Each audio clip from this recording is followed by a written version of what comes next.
हम जितने प्रभु के नाम के गुणगान करते हैं, उनके नाम को लेते हैं, उतने ही प्रभु की कृपा जीव के ऊपर होता है और जीव जो कष्ट में होता है उससे निकलता जाता है।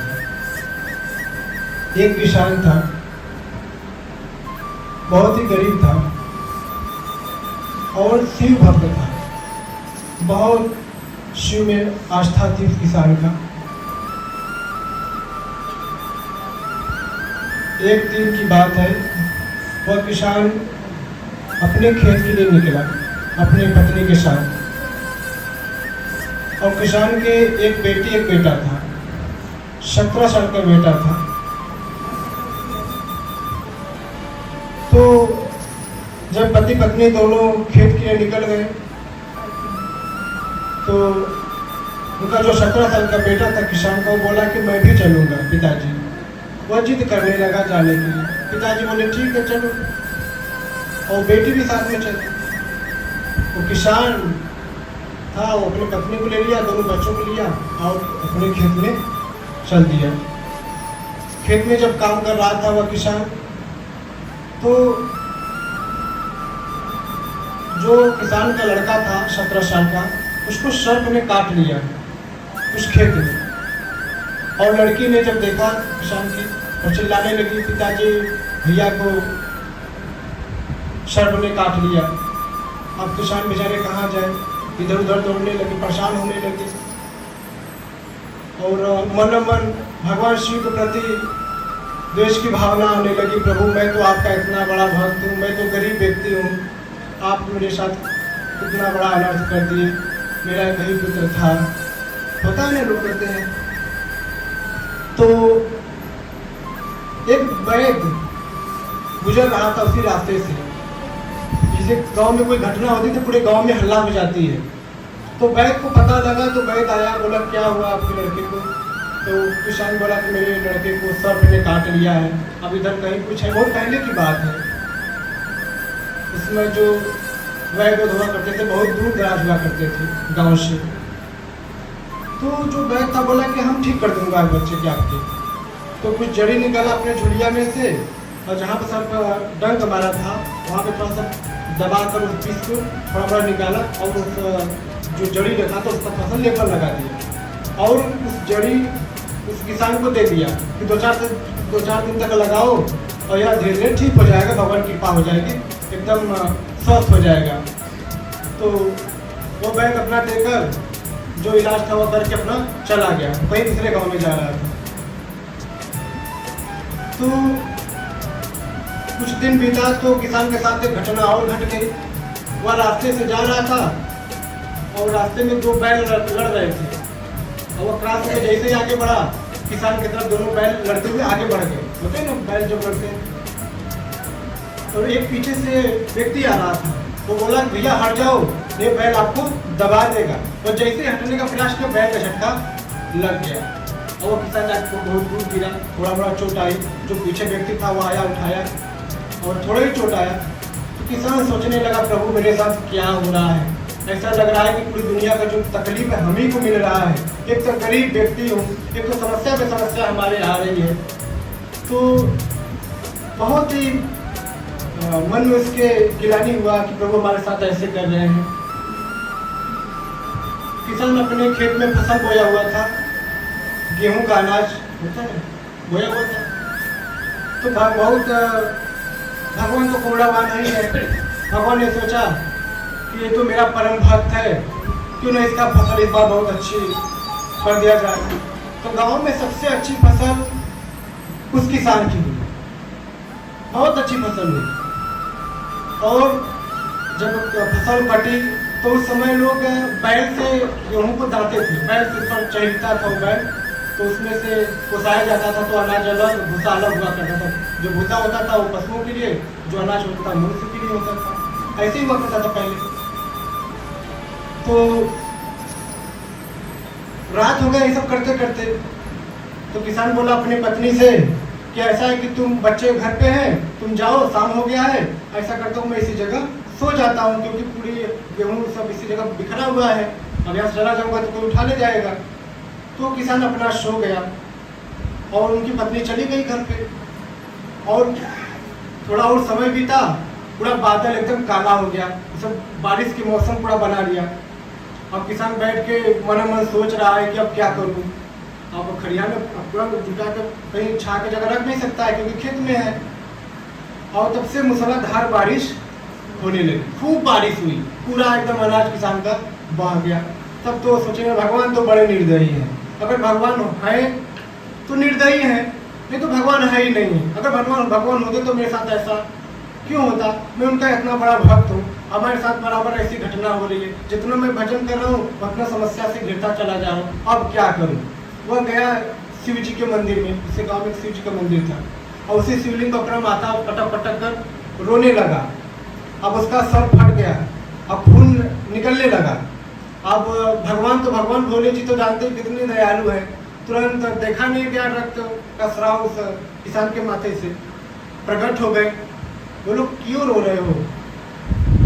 तो किसान बोला कि आपको नहीं पता क्यों रो रहे हैं, आप तो भगवान हो ना, हमारा सब कुछ खत्म हो गया। मेरे लड़का को बड़ा सर काट लिया, हमको बैल मार दिया, और फिर जब मैं खुश होने का प्रयास किया, इतना अच्छा मेरे खेत में अनाज हुआ था, फसल इतनी अच्छी हो गई थी, तो आपने बारिश करा के सब खराब कर दिया। तब भगवान बोले देखो ये जो बैल मारा था वो तो तुम्हारे किसी जन्म का कर्म रहा होगा, वो तो बैल तुम्हारा प्राण ले लेता, लेकिन जो मनुष्य का मैं बोला ना कि हट जाओ, पीछे से आवाज कौन दिया? हम ही थे वो, जो मैं पीछे से आपको आवाज हटने के लिए दिया, ये आपको उठाया जब आप गिर गए, वो हम ही थे।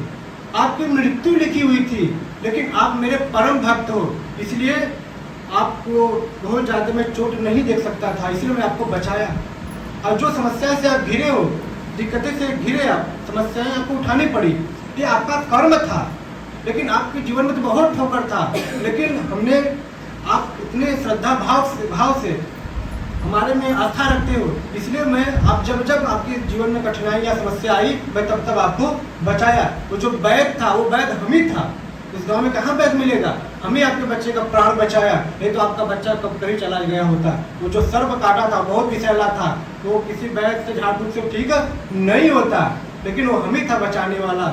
और ये जो अनाज बह गया बारिश की वजह से, जब तुम्हारा फसल इतनी अच्छी हो गई थी कि तुम्हारे गाँव वाले जलने लगे, जैसे किसी काम अच्छा होने लगा कुछ लोग जलने लगते हैं, और तुम्हारे अनाज के ऊपर लोग रात को जहर क्या कहते डाल दिए थे। पहले तो लोग स्टॉक में रखते नहीं थे, जो निकालते तो तुरंत खाना उसको जात में पीस कर खा लेते थे। अब यही ले जाते तुम भी खाते, तुम्हारी पत्नी भी खाते, तुम्हारे बच्चे भी खाते, सब लोग मर जाते। इसलिए मैंने इतना बारिश किया कि तुम्हारा पूरा अनाज बहा दिए, ताकि तुम लोग का जीवन सुरक्षित रहे। तब किसान को समझ में आया हमारे भगवान इतने दयालु हैं। आप सोचते हो ना, अरे भगवान मेरे साथ ऐसा कर दे, भगवान मेरे साथ तो ऐसा कर दे। भगवान किसी के साथ गलत नहीं करते, जो करते हैं अच्छा करते हैं। सोचो कई जन्म का आपका बुरा कर्म रहा होगा, लेकिन भगवान इतना दयालु है कि उस कठिनाई से, उस समस्या से आपको बचा लेते हैं। भयानक समस्या आपके जीवन में आने वाली होती है, लेकिन भगवान उसको थोड़े में ही निपटा देते हैं। यह है हमारे प्रभु का करुणा। लोग कहते हैं भोले भंडारी, ऐसे ही नहीं कहा जाता है। बस दया आ गई, रावण के घर में चले गए, है कि नहीं? रावण को अपना लंका दे दिए कि नहीं दे दिए? इतने दयालु करुणावान हमारे प्रभु भूतनाथ भगवान शंकर हैं, बहुत जल्दी प्रसन्न हो जाते हैं। लेकिन मन पवित्र मन से अगर उनको पूजा जाए, उनका चिंतन किया जाए, तो सारे संकटों से वो बाहर निकाल देते हैं। आपको लगता है ना कि मैं पूजा पाठ इतना कर रहा हूँ, लेकिन हमको कुछ समझ दिख नहीं रहा है। भाई कई जन्म का पाप है, कई जन्मों का आप भक्ति भजन करके काट रहे हो। वो जितना ही भगवान के नाम ले रहे हो, उतना ही आपकी जो समस्याएं हैं वो टल रही है। भगवान की नजर आपके ऊपर हमेशा है, लेकिन आप समझ नहीं पा रहे हो। क्यों नहीं समझ पा रहे हो? क्योंकि आपको स्वार्थ से बस भगवान का भजन चाहिए। भगवान का भजन कर रहा हूँ तो मेरे बच्चे सही रहे, भगवान का भजन कर रहा हूँ तो हमारे घर में एक 4 चक्का गाड़ी आ जाए। कर्म करो आ जाएगी, लेकिन भजन निरंतर करते रहो। देखो भजन में कोई ऐसी स्वार्थ नहीं जोड़ना चाहिए जिससे आपका मन भगवान के प्रति हटने लगे। भाई तो कोई जीवन है, और इच्छा से व्यक्ति भरा हुआ है। जीवन में कुछ न कुछ इच्छा हमेशा उत्पन्न होती रहेगी। कल को मड़ई था तो आज को घर हो गया तो सोचो कि 2 तल्ला हो जाए, 3 मंजिला हो जाए, है कि नहीं? मन में बराबर इच्छा रहती है। कल को 10 रुपया था तो लगता था पूरी दुनिया खरीद लेंगे, आज लाखों रुपया आपके जेब में फिर भी कम है। ये तो इच्छा तो कभी मरा नहीं। माया मरी न मन मरा, मर मर गया शरीर, आशा तिशा न मरा, कह गए दास कबीर।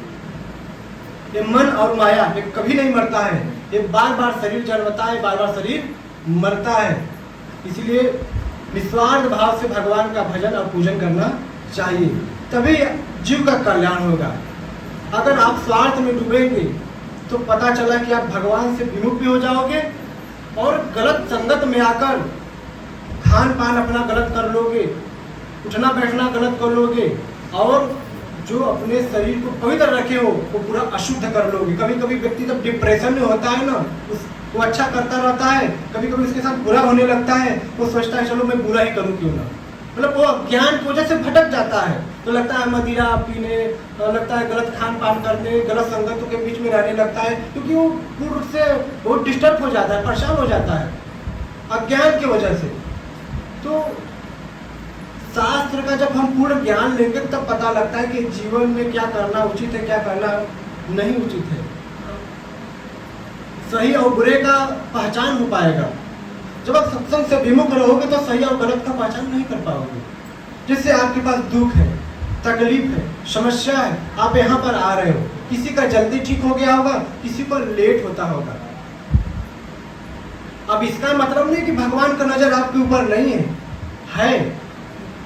भाई। देखो जिसका जैसा कर्म हो, अगर बहुत ज्यादा कई जन्मों का बुरे कर्म से लदे हो, अब भाई धीरे धीरे भजन करते रहो, करता रहेगा। साधारण सी बात है, अगर किसी के ऊपर 100 रुपया कर्जा है तो बहुत जल्दी चुकता कर देगा, अगर किसी के ऊपर लाखों का कर्जा है तो उसको समय लगेगा ना, है या नहीं है? तो कर्म अपना करना चाहिए। और तो भगवान कृष्ण कहे ना, कर्म कर फल का चिंता ना कर। हमेशा कर्म करना चाहिए, फल का चिंता नहीं करना चाहिए। फल की चिंता की वजह से हम लोग भगवान का भजन नहीं कर पाते हैं। प्रभु का नाम लेते महीना 2 महीना लिए, हमारा काम नहीं बन रहा है, हम इस समस्या के लिए काम बनाने के लिए भजन कर रहा हूँ, लेकिन समस्या हट नहीं, करते रहो ना, हटेगी समस्या। कलयुग में भजन बड़ा दुर्लभ है, इस बात का विशेष ख्याल रखना। कलयुग में धन कमाना आसान होगा, सब कुछ आसान होगा, लेकिन भजन करना बड़ा कठिन लगेगा, बड़ा मुश्किल लगेगा।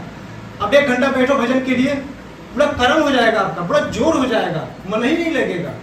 और संसारिक दृश्य में, संसारिक भोगों में मन लगाओ, 4-4 घंटा लगाए रहो, कम समय कब पास हो जाएगा पता नहीं लगेगा। फर्क हुआ ना? हाँ,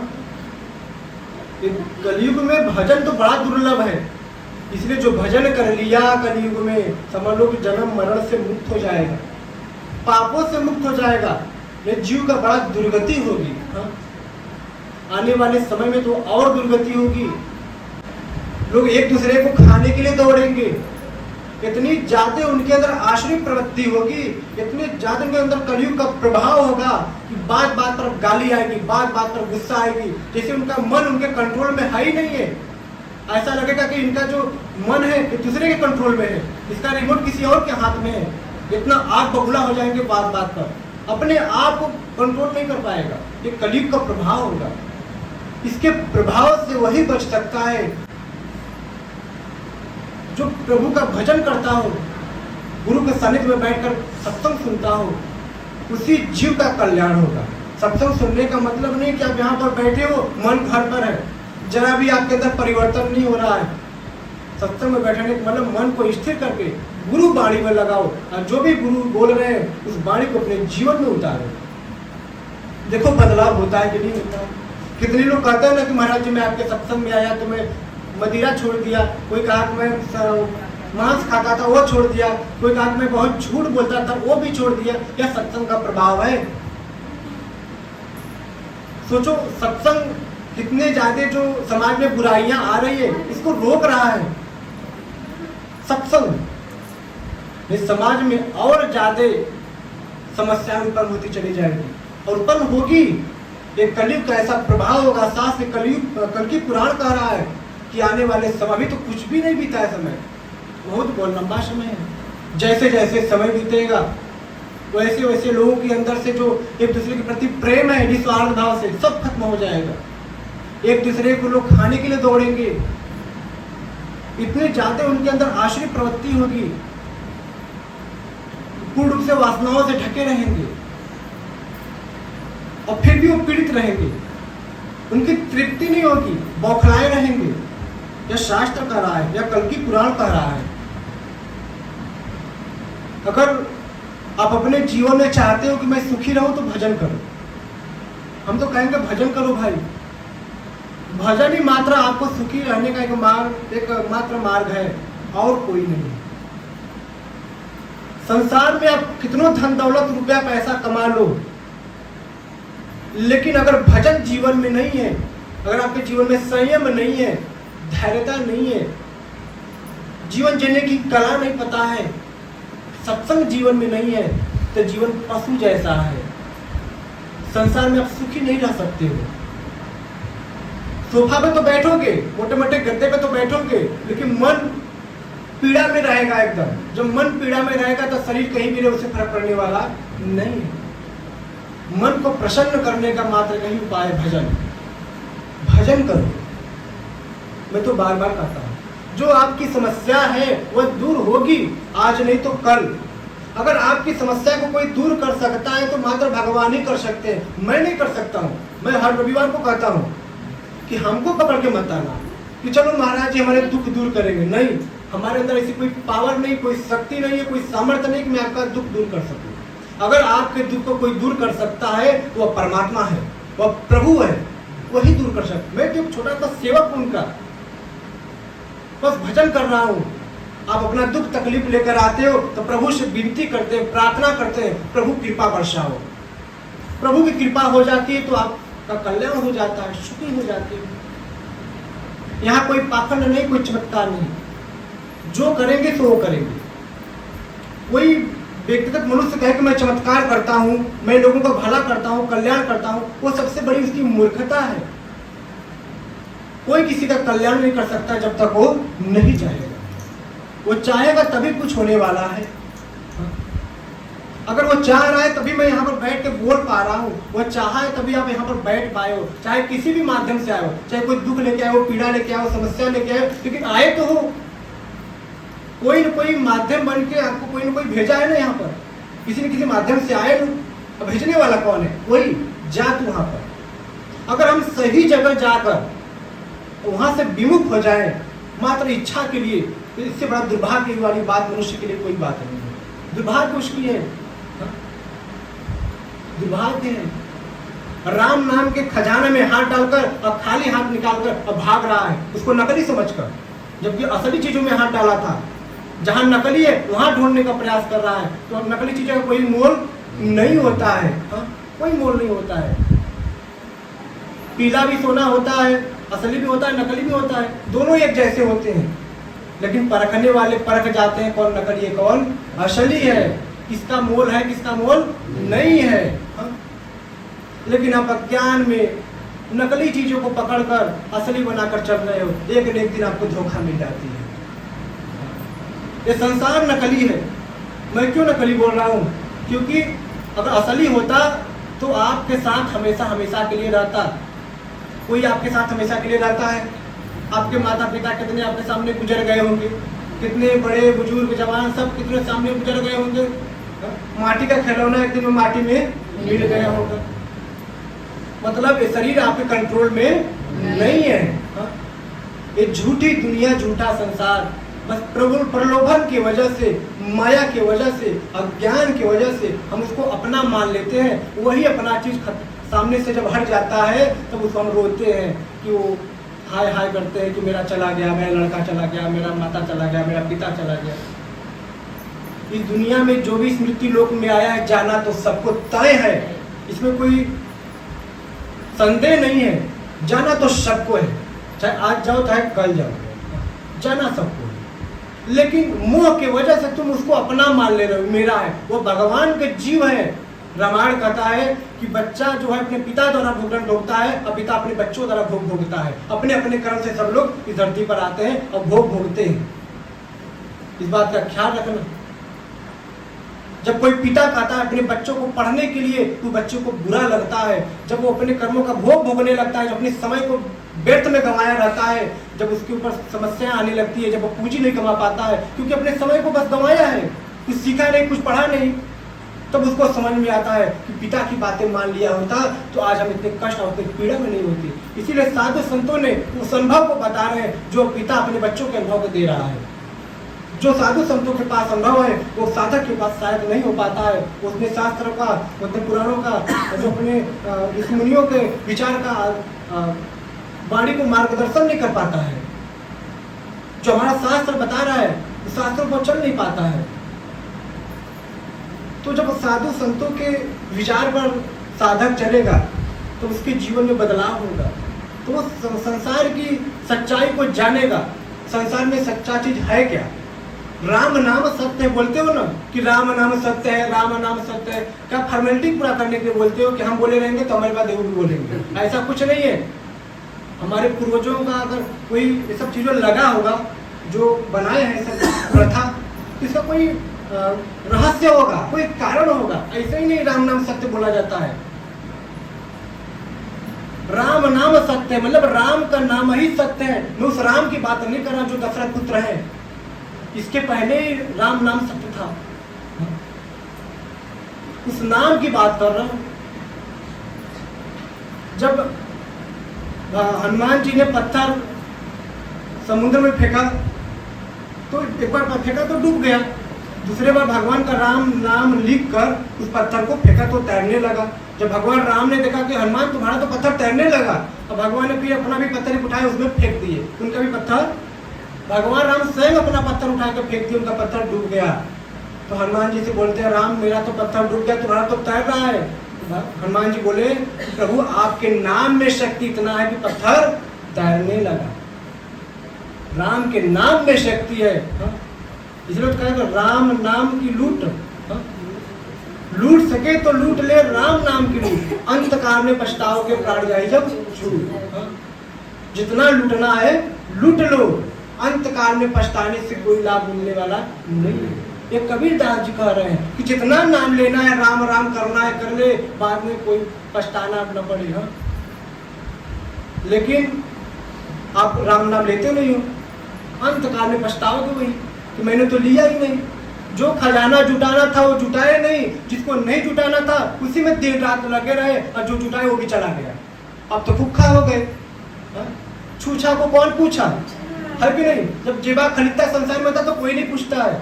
अगर आपका जेबा भरा है तो किसी से भी कर्जा मांगोगे दे देगा, अगर जेब खाली किसी से मांगोगे तो नहीं देगा।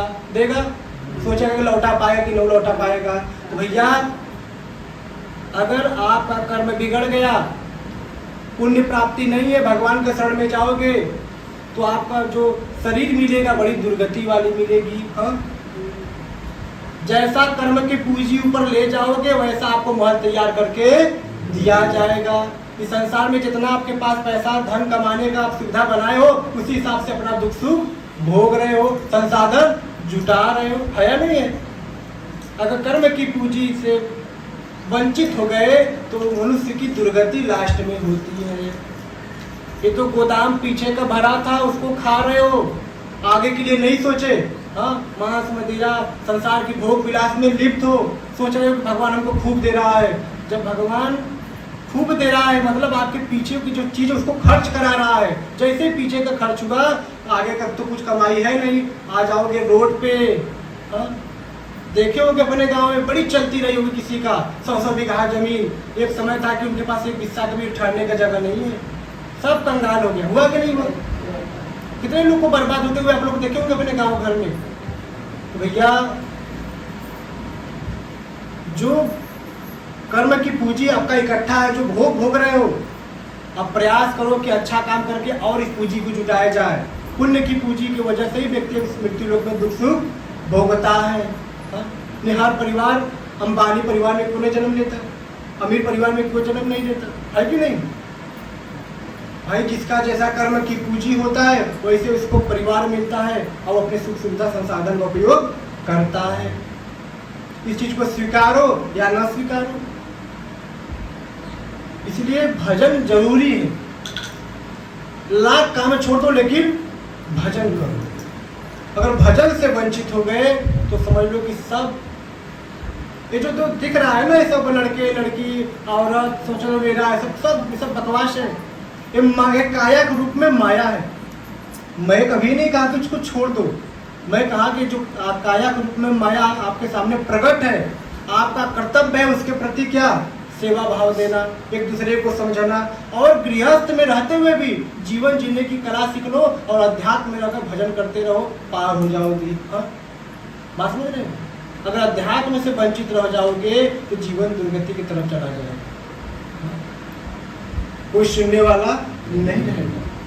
इसलिए उस परमात्मा का डोर बराबर पकड़े रहना, धर्म से चलो, बेईमानी मत करो, झूठ मत बोलो, थोड़ा धीरज रखो और किसी का छल कपट मत करो। कितने लोग होते हैं छलिया होते हैं, किसी के साथ छल करते हैं, उसका चुरा लो, उसका रख लो, उसका रख लो, उसका मैं चुरा कर रख लूंगा तो मेरा बेसी हो जाएगा, उससे ज़्यादा नुकसान हो जाएगा, कहीं से पता भी नहीं लगेगा आपको। संतोषम परम सुखम, संतोष सबसे बड़ा सुख है, सबसे बड़ा सुख। अगर कोई आपको गाली दे दिया, बर्दाश्त तो नहीं होगा, लेकिन बर्दाश्त से पी गए उस गाली को तो आगे चलो कुछ 1-2 घंटा बाद आपको महसूस होगा, नहीं बोले अच्छा हुआ, नहीं झगड़ा किया अच्छा हुआ, बच गए, है कि नहीं? हाँ, बच गए। वो सहनशीलता मात्र सत्संग से आता है। अगर जीवन में सत्संग का अमल नहीं किए रहोगे तो सहनशीलता नहीं आएगा, हमेशा उलझे रहोगे, इनसे उनसे उलझते रहोगे, दिमाग हमेशा डिस्टर्ब ही रहेगा। इसलिए प्रभु का भजन करो, सब प्रभु पर छोड़ दो, जो अपना धर्म कर्म है ईमानदारी से करते रहो, एकदम जीवन आनंद में रहेगा। प्रभु पीछे से सपोर्ट के रूप में आपके साथ हमेशा खड़े रहेंगे। जो भी आपकी समस्या होती है मात्र सत्संग में बैठने से समस्या कटती है।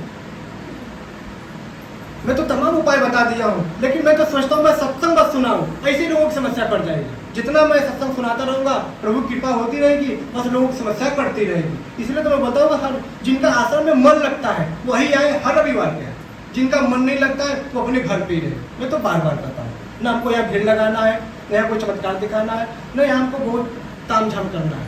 जिसका मन लगे सिर्फ वही आए यहाँ पर। मैं तो बार बार कहता हूँ, इसलिए तो यहाँ पर आराम से गाँव में हूँ, कोई हल्ला गुल्ला नहीं, बड़ी शांति रहती है, भजन करो आराम से। इसलिए आप लोग के ऊपर भगवान की बड़ी कृपा है कि आप लोग यहाँ तक आ पा रहे हो। हाँ, इस गांव के गली में कौन आ पाएगा, यहाँ खोजते खोजते रह जाओगे, है कि नहीं?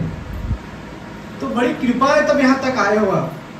तो जिनका मन लगता है सत्संग में, एक रविवार न छूटे। कितनों लाख रुपया छूट रहा है लेकिन सत्संग पकड़े रहो, 1 लाख से 2 लाख भी भगवान कृपा बना देंगे, आ जाएगा। आप बोलोगे महाराज जी ऐसे कैसे होगा? देखो, जब भगवान की कृपा होती है ना तो अनहास काम बनता चला जाता है कि नहीं? जब उनकी कृपा हटती है तो बनता काम बिगड़ता चला जाता है। इसलिए उनकी कृपा पाओ, उनकी कृपा पा जाओगे तो जीवन में हमेशा आनंद में रहोगे। समझ पा रहे हैं? हाँ? प्रभु अपने मन को साधु बनाओ, शरीर गृहस्थ में रहे चलेगा, कोई दिक्कत नहीं है। अपना गृहस्थ आश्रम बहुत बड़ी आश्रम होती है, लेकिन उस आश्रम को शास्त्रीय पद्धति से चलाओ। देखो, मैं 1 घंटा भजन करूँ, आप आधे घंटे करो, बराबर हमारा आपका हिसाब बराबर रहेगा। क्योंकि आप गृहस्थ हो, बच्चों को खिला रहे हो, अपने समाज देख रहे हो, आप खेत में अनाज बो रहे हो तो पशु पक्षियाँ खा रही है, कितना पुण्य का काम करते हो। लेकिन जीव इतना लोभी है कि कितना पाप पड़ जाता है, उसका हिसाब बराबर हो जाता है, फिर आप पीड़ा में पड़ जाते हो। अगर मनुष्य गृहस्थ में रहकर जीव धर्म से चले तो उससे बड़ा संत तो धरती पर कोई है ही नहीं है। हाँ? तो ऐसा चलना चाहिए। इस बात को समझना बड़ा, कहना तो बहुत सरल है, मैंने झट देना कह दिया, लेकिन बहुत बारीक से समझोगे तब समझ में आएगी। हाँ? समय जा रही है, जो समय है उसी को पकड़ लो जोर से। अब समय आप लोग के पास नहीं है। अब सोच रहे मैं कल भजन करूंगा, कल कोई देखा है क्या? अभी घर पे जाओगे सोए रह जाओ, सुबह आप देखे ही ना हो। इसलिए जो पल मिला है इसी पल में खुशी रह लो, आनंद रह लो और अच्छा कार्य कर लो। कल कोई नहीं देखा है, कल का सपना सजाना व्यर्थ है, जो करना है सो आज ही करना है। आज से ही कल है, आज नहीं तो कल नहीं है, ख्याल रखो। इसलिए भजन करो, भजन करोगे तो आनंद आएगा, सुखी रहोगे। हाँ? अगर भजन से वंचित रहोगे तो सुखी नहीं रहोगे। इसलिए मैं तो प्रयास करता हूँ कि ज़्यादा से ज़्यादा भजन में मन लगाओ। और हाँ, समय दिया हो जो 1 घंटे का, इसमें जिसका ऊपर भगवान की बड़ी कृपा होगी, इसके जिसका भाग्य होगा वो यहाँ पर आएगा। बिनु सत्संग विवेक न हुई, राम कृपा बिनु सुलभ न सोई। भाई राम की कृपा होगी तभी आप यहाँ तक पहुँचोगे, यहाँ तक नहीं पहुँच सकते। इसलिए मैं कहता हूँ सत्संग आओ, सत्संग आकर सुनो सुनो। हाँ, सत्संग सुनोगे तो कल्याण होगा आपका। तो वो सत्संग सुनाने वाला भी निस्वार्थ भाव से होना चाहिए। पहली बात जान लो, अगर कोई पूजा करने वाला लोभी हो तो उसके पूजा का कोई महत्व नहीं होता है। इस बात को नोट कर लेना। पहले के समय में जब हमारे आपके घर पर कोई पूजा कराने आता था तो कुछ मांग नहीं हुआ करती थी। जो हम अपनी श्रद्धा से खिला देते थे, जो उनके लिए उपहार में दे देते थे, वो अपना लेके चले जाते थे। उस पूजा का मान होता था, उस पूजा को भगवान लेते थे। लेकिन आज की पूजा में देने वाला भी लोभी, लेने वाला भी लोभी, तो उस पूजा का कोई अर्थ नहीं हो। हाँ, बहुत ताम झाम तो जरूर करते हैं, लेकिन क्षणिक आनंद में रहते हैं, फिर उसी उलझन में आ जाते हैं लोग। लेकिन पहले ऐसा नहीं हुआ करती थी। आज ऐसी प्रथा हो गई कि लोग सत्संग को भी पैसे में दे रहे हैं। आप बोलो कि महाराज, जब मैं किसी का आलोचना नहीं कर रहा हूँ, सच्चाई बता रहा हूँ। सत्संग सुनाने वाला निस्वार्थ होना चाहिए एकदम। आपसे 1 रुपये का उसका लोभ न हो, किसी चीज का लोभ न हो। आप करोड़ों दे तो ठीक है, 1 न तो कोई बात नहीं। ऐसा महात्मा अगर सत्संग सुनाए कहीं भी, तो उसकी जो वाणी है अगर आप अपने जीवन में उतारोगे तो कुछ मतलब निकलेगा। वहाँ देव कृपा होती है, वहाँ देवी देवता आकर विराजमान होकर उस सत्संग को सुनते हैं। हाँ, उस गुरु वाणी को सुनते हैं। जब सुनाने वाला ऐसा होगा तो तपस्वी, आप दिन भर, अब हम पुस्तक लेके दौड़े और लोगों से मोटी मोटी रकम का इच्छा रखे, भाई इतना दोगे तभी मैं कथा कहूँगा, तो भाई सत्संग तो सुनाएगा, मन मोहन थोड़ा सा उसका मन को जो है क्या बोलते हैं उसको आनंदित करेगा भजन सुनाकर, लेकिन वो क्षणिक के लिए रहेगा। इसलिए सन्यासियों के पास सबसे ज्यादा जाकर सत्संग भजन सुनना चाहिए, क्योंकि उनसे किसी से मतलब नहीं है। कहीं भी जाओ, कोई सन्यासी है जिससे समाज से कोई लगाव ज्यादा नहीं है, समाज से कोई इच्छा ज्यादा उनसा नहीं है, बस अपना भजन कर रहे हैं। कोई आ गया सत्संग सुना दिए, दहाड़ के अपना फिर चले गए अपना भजन करने के लिए। ऐसे महात्माओं के सानिध्य में बैठ के जब सत्संग सुनोगे तो वहाँ पे जीव का कल्याण ही कल्याण होता है, और वह जीव आनंद ही आनंद में रहता है। मन आपका तभी सही रहेगा जब आप सन्यासियों के सानिध्य में बैठ के सत्संग सुनोगे। हम लोग कभी भी, मैं अब यहाँ से ब्याज गति से बोल रहा हूँ, कभी भी मैं सत्संग सुनाने आता हूँ, कभी तैयारी करके नहीं आता। क्या बोलना है, क्या कहना है पता नहीं, बस चलना है। कभी नहीं, मैं तो कभी सोचा भी नहीं कि हमको बैठ के क्या कहना है, कभी नहीं, कोई प्लान नहीं बनाता हूँ। बैठ कर बोलने लगता हूँ, जो आया तो बोल दिया, ठीक है, अच्छा लगे तो लोग सुनेंगे, नहीं लगे तो अपने घर चले जाएंगे। हमको कोई यहाँ पर लोगों को जुड़ना नहीं है कि हमसे अब जुड़ो, आपकी श्रद्धा है बैठो, नहीं मन लग रहा है घर जाओ। हमारे सिद्धांत थोड़ा अलग है, लेकिन अगर गुरु वाणी को ध्यान पूर्वक सुन लिए, जीवन में अमल कर लिए, अगर गुरु 100 वाणी बोल रहे हैं, मात्र उनकी 1 वाणी पकड़ लिए, तभी जीव का कल्याण हो जाएगा। मात्र आते जाते आपका कल्याण हो जाएगा। कुछ हमसे कहना भी नहीं होगा, गुरु जी से कुछ कहें, आनंद आ जाएगा। प्रतीक्षा करो, इंतजार करो, लगे रहो, कृपा ही कृपा होगी।